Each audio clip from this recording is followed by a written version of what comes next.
Hello everyone, and welcome to the first lecture series of heat and mass transfer.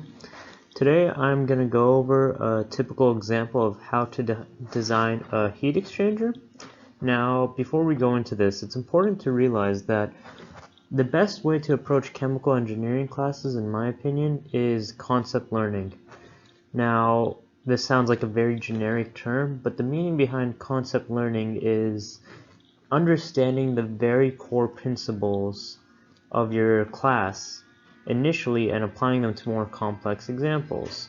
So instead of staying confused and spinning your wheels around a very complicated question, you would know the core principles of the underlying question and you'd be able to answer the question more appropriately.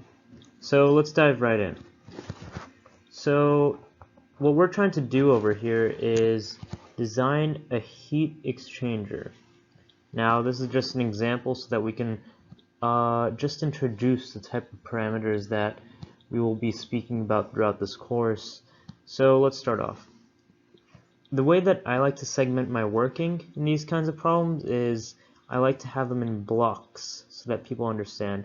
My first block, for example, is talking about the parameters they provided for us. My second block is the assumptions we have to consider.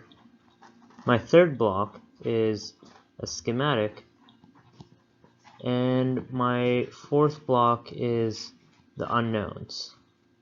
Now I'll talk about the other blocks once we get through this example.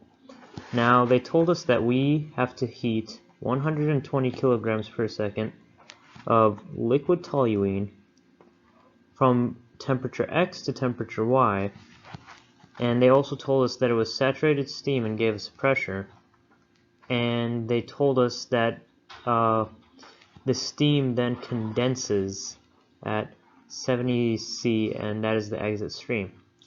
It leaves at 70 Celsius. Now the assumptions that we have over here is steady state, which essentially means that there is no rate change, hence there is no accumulation. That is a very important point. If there's no accumulation, that must mean that there's no gradient in which things change. Sorry. Let me just cross that out. Ignore the green just for now. Now, we know that the heat exchanger is adiabatic from previous courses because in previous courses, heat exchangers that we typically deal with in chemical engineering tend to be adiabatic. Now they told us that the toluene enters in over here with the parameters they listed, and notice how I listed my parameters: toluene liquid, then the supposed pressure, which we don't know, that's why I put a question mark, then the temperature, and the flow rate finally. Now our exit stream, stream number 2, is toluene after it's been heated. Now obviously the flow rate is going to be the same at 120 kilograms per second, but the temperature itself is also going to be heated, but we still don't know what the pressure is. So saturated steam comes in at 153 Celsius. The reason we know that it's at 153 Celsius as saturated steam is because we went through Perry's and we saw what saturated steam's temperature was at 75 pCIA. Now, we looked over here, stream 4, that is the condensate. That is what H2O once it has condensed, and we don't know the pressure, we don't know the temperature, and we don't know the flow rates involved. Now, what is actually happening in this system? In this system, we have a quantity of heat going through. This quantity of heat goes through where heat is transferred from the water to the toluene. That's what causes it to heat up. We don't know how much heat. This is block 4. We don't know the configuration of the heat exchanger. I'll talk more about that after we get through the rest.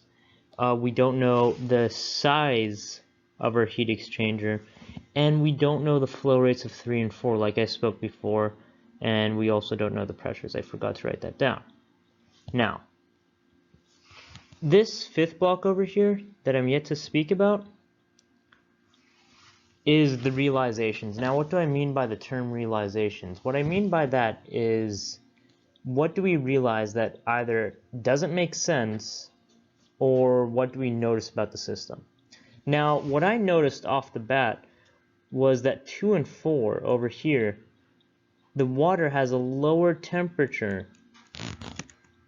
than the toluene coming out. Now, this does not make any sense because in our diagram it looks like a concurrent heat exchanger, and this concurrent heat exchanger simply does not make any physical sense because the temperature of the condensate liquid water has to at least be the same temperature as the toluene coming out. So this over here has to be 95 degrees or higher.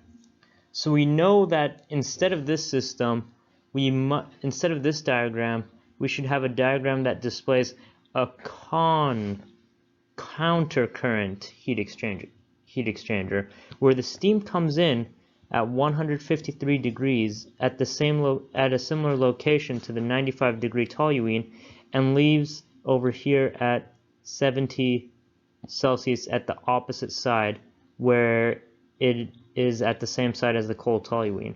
Now, the way that I like to think of this is that this half that I just put across, like over here, I'll highlight it. This half should have hot temperatures.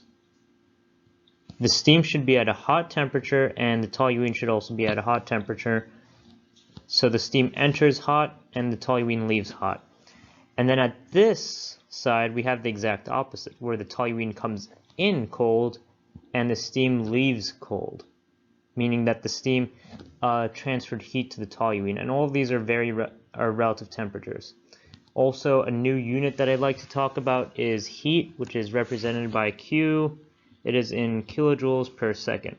I hope you enjoyed this video on how to design a heat exchanger. I hope to see you next time.